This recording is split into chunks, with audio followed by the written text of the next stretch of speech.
All right, so not to keep those who have already joined us waiting, we'll go ahead and get started.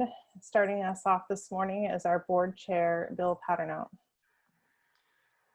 Good morning and welcome to our 2020 annual meeting. We're very pleased to have so many people attending virtually, and we thank you for supporting our work. Your support is very important to us. Also want to thank our team for making the arrangements for today's meeting, particularly Kimberly Corwin-Gray, who you just saw on screen, and also Mary Thill, who you will be seeing a little later in the program. The coronavirus has affected all of our lives, but here at the Adirondack Land Trust, we've also viewed it as an opportunity. As we've conducted our day-to-day business, we've learned some things that we may continue going forward, such as sharing information quickly, particularly maps, pictures, that sort of thing that really makes our work more efficient and productive. We can also reach more people more easily by video, so we're creating opportunities to communicate with you online. More about that later. Still, there's no substitute for getting out on the land, and that we're doing very selectively and safely.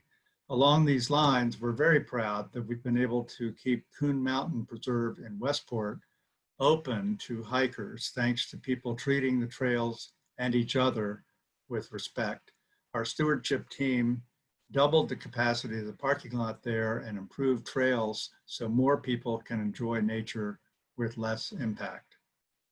At the same time, we're sorry that we can't all be together today at a special location such as we did 2 years ago at Asgard Farm and last year at Great Camp Sagamore. On the other hand, given the weather, maybe it's just as well we're doing this online. A bit of housekeeping. We plan to wrap up today's meeting by 10:30 at the latest. Following my remarks, Mike Carr will talk about Adirondack conservation priorities and our current work. And we encourage you to use the Q&A function to submit questions anytime to either or both of us.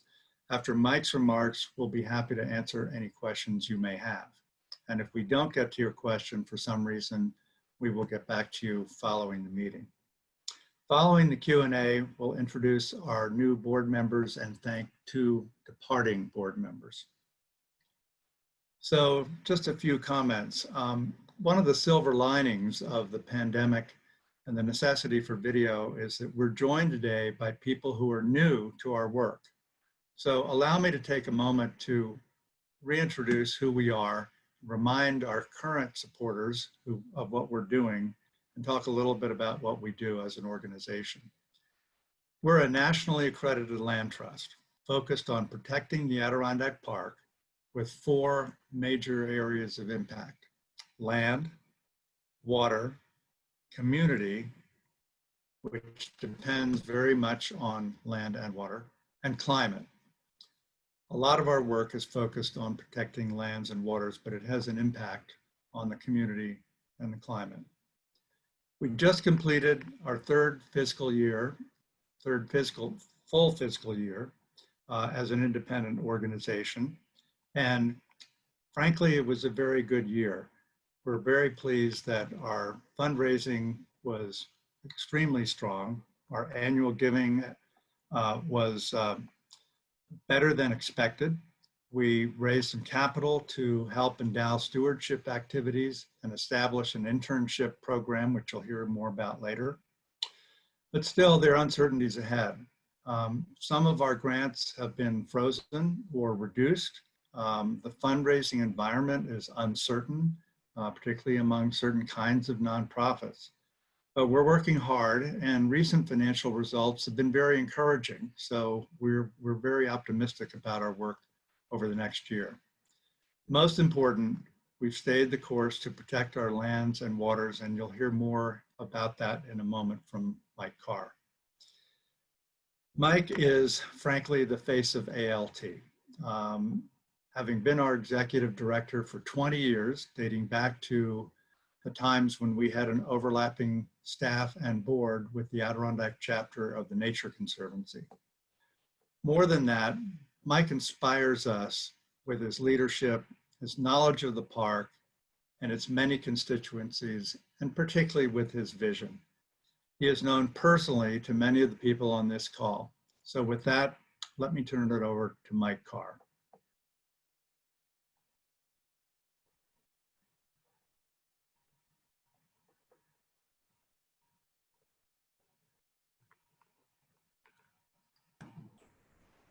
Thanks, Bill. I was on mute. I apologize. That's where I belong most days.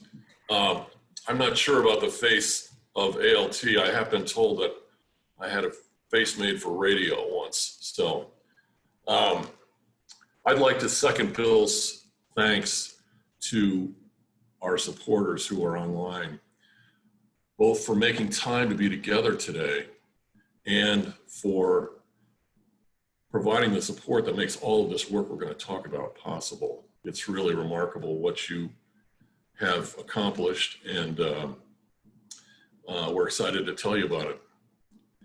Last year, as Bill said, we were at Great Camp Sagamore and worried about bugs and lightning, but this year we're just worried about computer gremlins. So we'll hope that this goes well.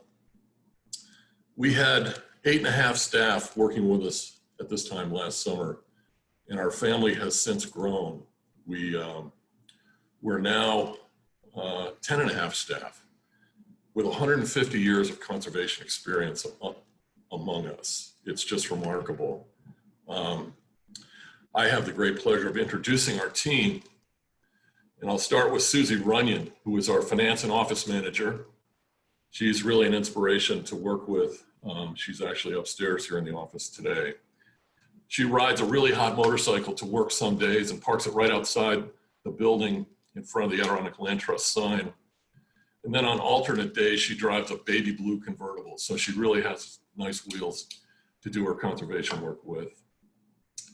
Mary Thill is our communications manager and had a big hand in helping us put this all together today. She is about to be the proud new owner of a Grass River Boatworks solo canoe. She signed up last weekend for one and loves to paddle. Our philanthropy team is made up of Nancy Van Wee, Director of Philanthropy, who in her spare time runs a second not-for-profit, Crane Mountain Valley Horse Rescue in Westport with her husband, Eddie. And Kimberly Corwin Gray, who's Associate Director of Philanthropy and is really running this meeting today. We're grateful for her help. Her family has South Meadow Farm in Lake Placid, Sugar Works. They make maple syrup with 10,000 taps on the estate. And new to the team, relatively new, she started last September, as Kathy Woofter.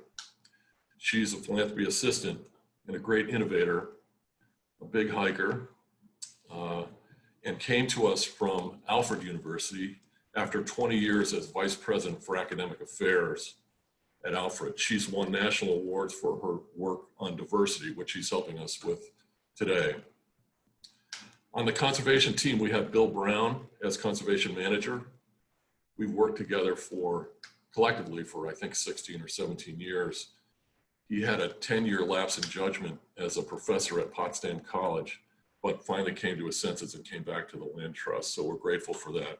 He and his wife, Catherine, have just built a beautiful house here in Keene. Doug Monroe is our stewardship manager. We've been together a similar number of years. Doug is the reason that Mary ordered a new boat. The staff paddled on Upper Saranac Lake about a month ago, and Doug was in a Grass River Boatworks solo, and Mary just couldn't stand it. So Doug Monroe from Lake Placid. Becca Halter is our stewardship and GIS specialist. She too is a proud owner of a new tandem, Kevlar. I think the stimulus check had something to do with that. So, and then Megan Zach, who is new to us. She's online here today. She is a part of the presentation. She started in November as land protection manager. She came to us from the Conservation Fund, where she was for 5 years working with that team on a $70 million mitigation funding project where they protected 50,000 acres of land in Pennsylvania. So And Henry Jordan is our conservation assistant from Keene Valley. She helped us through the national accreditation process that Bill mentioned and is now doing systems work for the conservation team. She's taken about 40 land trusts across the country through the accreditation process and really knows the highest standards and has helped us really hit the high bar. So we're grateful for her help. So a little bit about conservation. As Bill mentioned, the Land Trust was founded in 1984. This is our 36th year. We've completed 90 projects across the park, conserving 26,632 acres. That's more than 2 acres a day for about 13,500 days. So that's the pace.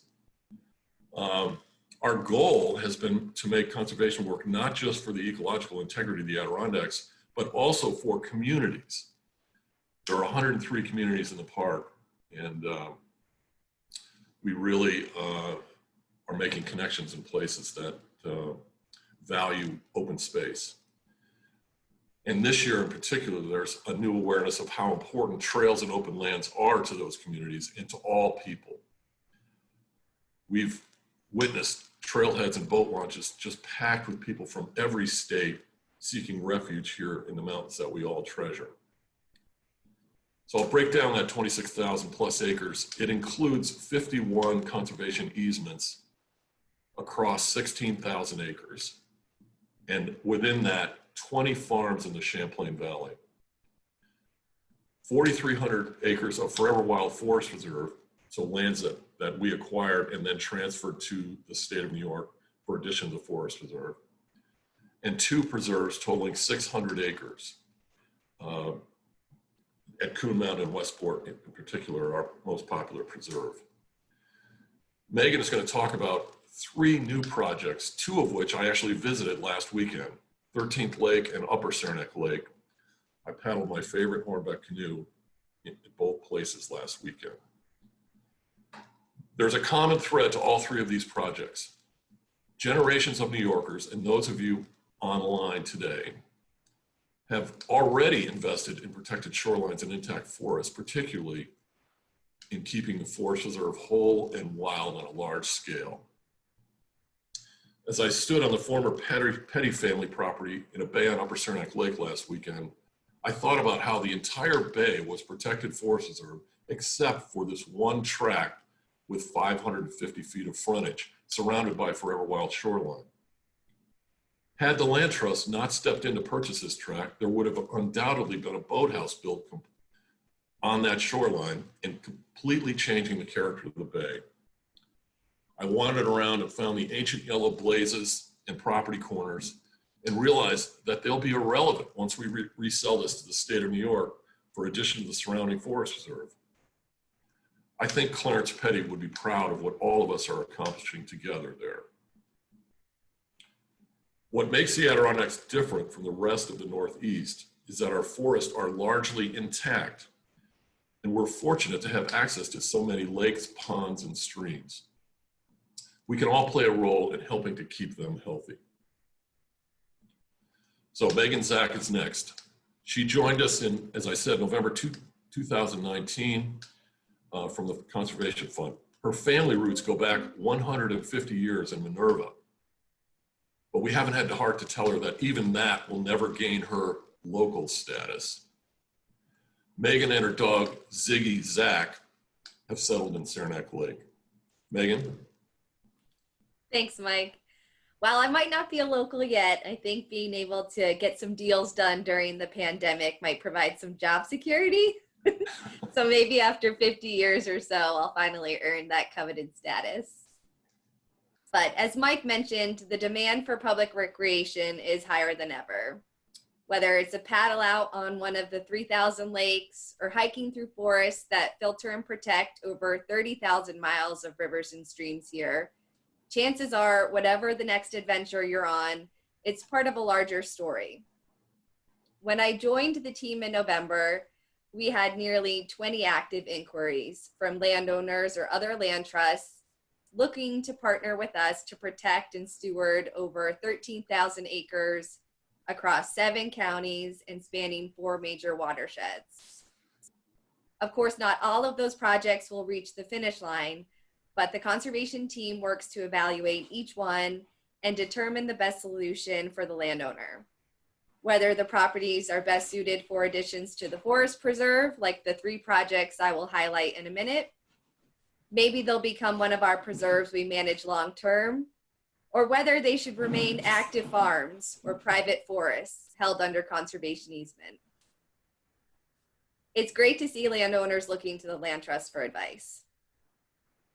In January, the Land Trust purchased a vacant waterfront property just under 5 acres on Upper Saranac Lake, surrounded by the Saranac Lake Wild Forest. The Land Trust will manage this property for a short term before transferring it to the state as forest preserve. In addition to protecting 570 feet of shoreline along the Northern Forest Canoe Trail and removing an inholding in the 75,000 acre wild forest there, this project is special because it is adjacent to where the renowned Adirondack conservationist Clarence Petty was born. His son, Ed, still honors his father's memory as a key supporter of conservation today, making sure that the leaders of tomorrow have professional development opportunities here in the 6 million acre park. The next 2 projects are still in their early stages, but are being announced for the first time today. Specifics won't be available to the public until the properties are under our ownership later this year, but here's a preview of our latest work. The first is another shoreline protection project, this time down in Warren County within the Siamese Ponds Wilderness, representing the last remaining unprotected property on 13th Lake at about 20 acres with over 100 feet of waterfront. The Land Trust stepped in to purchase the property to ensure that any development of the parcel will not impact the surrounding forest preserve, and to protect the wilderness character of the largest body of water within the Siamese Ponds. And like Mike said earlier, when you're out on 13th Lake, you are looking at thousands of acres of wilderness, over 114,000 acres to be exact. And it's easily accessible, just a short walk down from the parking lot to a public beach. So we're really excited about that project. The last project I'll highlight is a mostly undeveloped property surrounded on all sides by forest preserve, just 9 miles as the crow flies from 13th Lake. This project will fill the gap in the nearly 92,000 acre Vanderwacker Mountain Wild Forest. Located in Minerva, Essex County, this project will protect a popular snowmobile trail for the local community, and it builds on another of the Land Trust's investments in this forest preserve unit, the 600 acre Moxham Mountain property just down the way off Route 28N. So we're also very excited about that project. I look forward to sharing more details with our supporters when I can, but I'll turn it back to you, Mike. Thanks, Megan. In addition to what Megan was able to report today, we're actively working another 7 projects on about 400 acres and 1.5 miles of shoreline. We're working to transfer 850 acres at 3 sites, the High Peaks, Moxham Mountain, and Wilmington Wild Forest, to the Forever Wild Forest Reserve. Truthfully, we completely underestimated the pent-up demand for a full-time land trust. We're fielding 1 to 2 inquiries every week. We use a fund, a land trust fund called the Wild Adirondacks Fund, to move on these opportunities. It provides a ready cash. The current balance is about $3 million, but this is an expensive business that can all go in one project. When we resell a property to New York State, we reinvest the proceeds from the sale back into this revolving fund. All of you make this work possible. Thank you from all of us. So I think, Bill, with your permission, we have some time for Q&A from people online. We can take questions. I think Mary's going to help us with that. Yes, good morning. This is Mary Thill. I'm the Communications Manager at the Adirondack Land Trust. Thank you for joining us. Thank you for all you're doing for the Adirondacks. And I will be delivering your questions this morning. How do the prospects for state support of land conservation look for this year and next, given that the Mother Nature Environmental Quality Bond Act has been pulled from the ballot this year? Can you address Sure. that one? I think Governor Cuomo did the right thing last week when he pulled that $3 billion proposed bond, given the challenges New York State and many other states are facing in terms of deficit. They're anticipating actually a $14 billion deficit this year. So it really would not be responsible, I think, to advance that idea. We do still have the Environmental Protection Fund to work with, about $300 million annually to statewide for state acquisitions. So there is a funding source. We also work with landowners on outright gifts of land to the state of New York. So there is that. It'll be turbulent and more difficult, and I think very competitive statewide. And if there are cuts to state agencies like New York State DEC, that's short-staffed already, it'll be even more difficult to move these projects because they just don't have the staff resources to do the due diligence that's required. We have several in the queue, as I mentioned earlier, that are headed for New York State, and we hope we can move them along. But it'll be a challenge. We have great relationships with the Regents and Central Office, and are regularly asked to do things for the state of New York and embrace the opportunity. Great, thanks, Mike. We have a more broad question from Lake Placid. Where does the Adirondack Land Trust want to be in 15, 20 years? Size of project, impact on the park's core landscape. Great question. So the trend has been very positive, as Bill Paternotte said. People have been very generous. We've been very successful in raising operation and capital funding, even in this environment. We're seeing a lot of interest in the Champlain Valley, new farmers coming, looking for land, and open to conserved land. In fact, it makes it easier for them to acquire.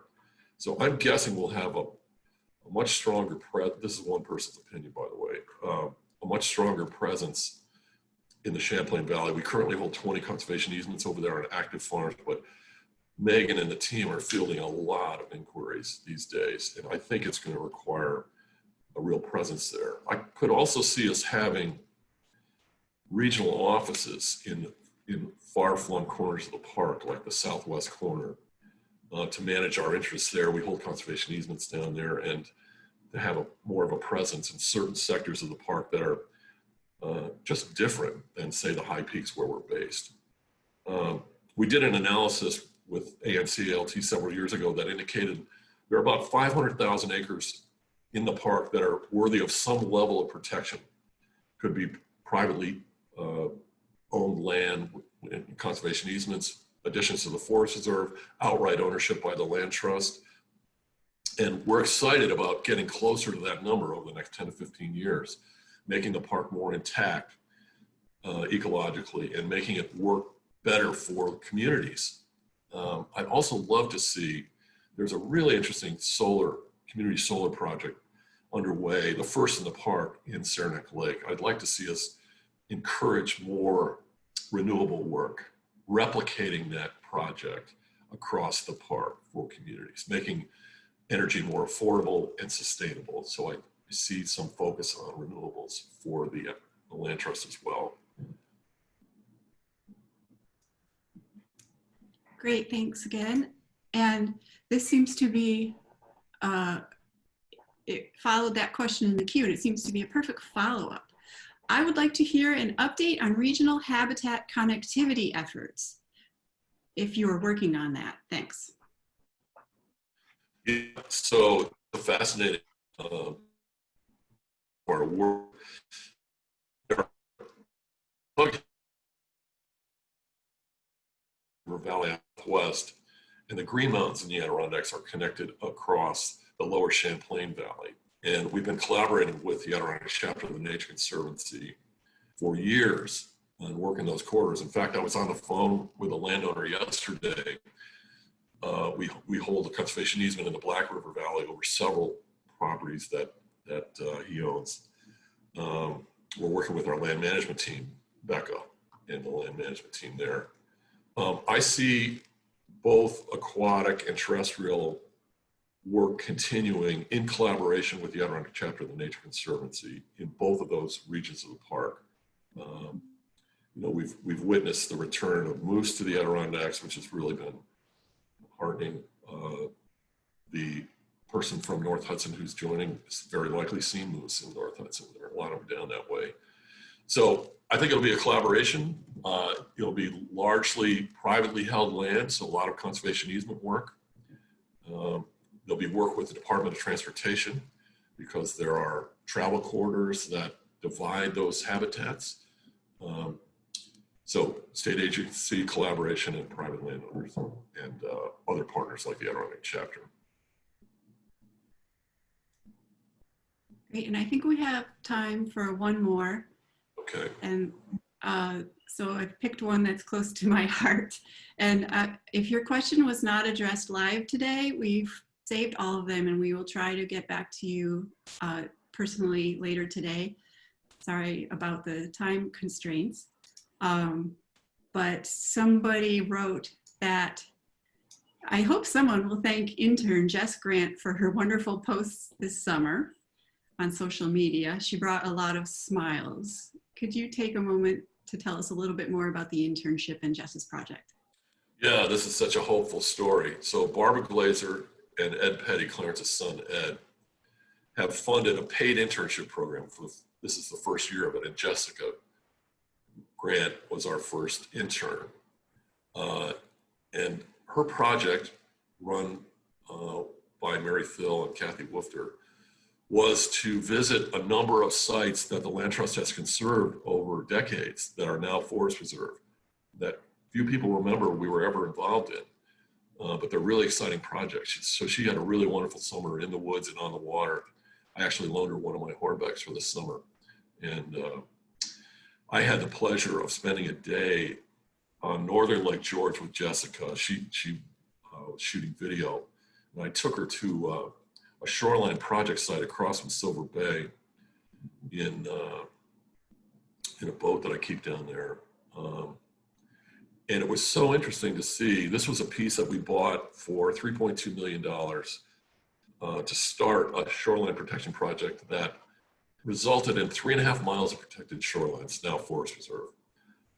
We bought it from a guy named Bill Morgan, who used the money to capitalize the Hacker Boat Company, based in Silver Bay, and begin building Hackers. And on the way up from Bolton Landing, we passed 2 Hacker boats cruising with families. They're just beautiful to see on the water. But Jessica shot the video that day and then edited and posted it. And I had the pleasure of spending a day with her. You know, young people have so much to teach us, and we have an obligation to bring them into the conservation community. And it was really inspiring. We have an opportunity. There's another virtual meeting focused on Jessica's project coming up, which we'll talk about. But everyone online today will have an opportunity to see that segment of the program, and I recommend it. She's really an inspiration. She's from Homer, Alaska, and now living in Plattsburgh. So thank you, Jessica, for all the great work you did this summer. So at this point, I would just like to repeat part of your answer. Mike, your audio is good, but at one point it hung up, and one of our questioners asked to repeat the names of the habitat connectivity areas that we're working on with several partners, and those are the Tug Hill Black River Valley and the linkage from the Adirondacks to the Green Mountains of Vermont. And with that, I will turn the program back over to Bill Paternote. Thank you. Thank you, Mary. And Mike, thank you very much for your comments as well. I thought the question about where we want to be as an organization in 15 or 20 years was a very penetrating one. And I would only add to Mike's comments that we see ourselves leveraging our knowledge and our intellectual capital over time. And so probably expanding our team. We have a very good balance sheet. The balance sheet is over $10 million, which consists of preserves that we own. It consists of properties that we own that we expect to resell to the state, the Wild Adirondacks Fund that Mike mentioned, and also some endowment funds. But it's important that we leverage our people more than our balance sheet over time. And so I think that's the general direction we will go as we grow in our impact throughout the park. I'd now like to take a moment to welcome 3 new board members of the Adirondack Land Trust, whose 3-year terms are effective today. The first is Dr. Heidi Kretzer. Heidi is a conservation social scientist with the Wildlife Conservation Society's Global Conservation Program. In that role, she improves the conservation of wildlife and wild lands by incorporating tools and perspectives from the social sciences into the practice of conservation. In addition to her role at WCS, Heidi serves as an adjunct associate professor at Cornell University's Department of Natural Resources. And I might add that Cornell as an organization is a wonderful resource for the Land Trust, and we have 2 other board members with very close connections to Cornell. Heidi grew up in Vermontville and currently lives in Saranac Lake with her husband, Andy Keel, and their 2 fifth-generation Adirondack children, Lena and Owen. Our next new board member is Holly Rippon Butler.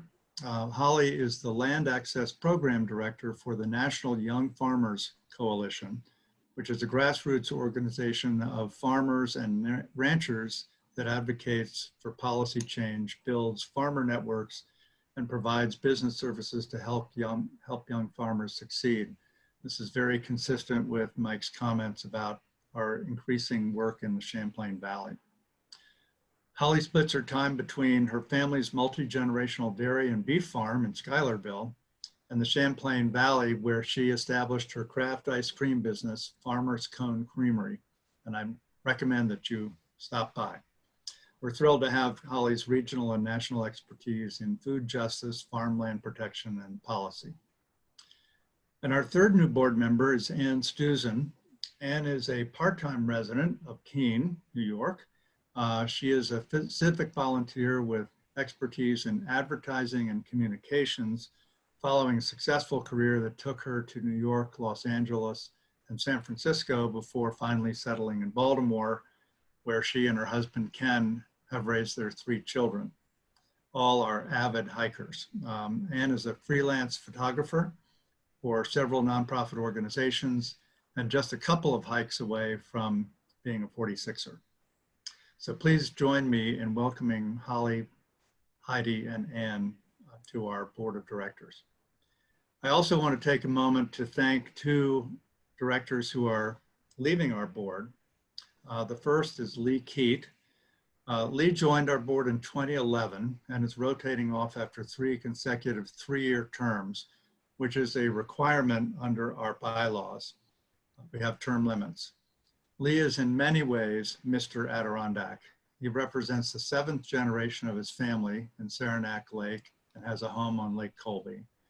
He has a deep and genuine care for Adirondack communities and people, and he and his wife Nancy are leaders on multiple nonprofit boards in the region.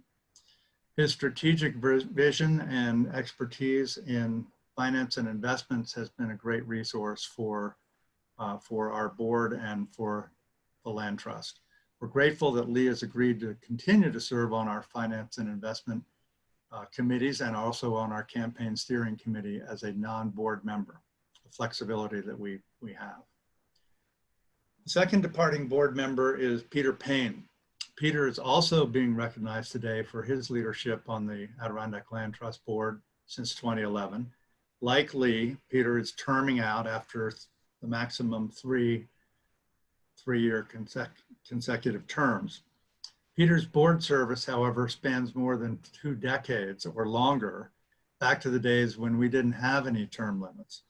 Like his board service, his contributions to Adirondack land and water conservation have been limitless. He's extremely knowledgeable about the region.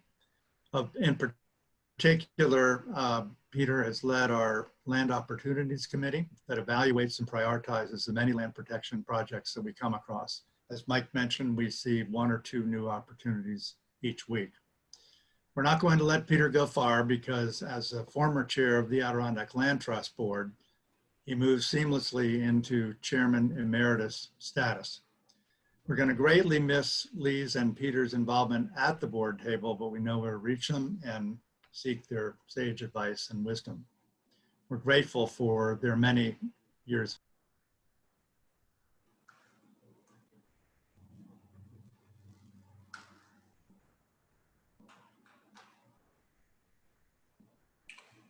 I also want to take a moment to comment on our board composition. You'll see a range of directors in terms of, and I'm not going to go through each of them, but in terms of age, in terms of their expertise, we have scientists, we have land use planners, conservationists, financial experts, and so forth. It's a great range of skills that our board brings to the organization.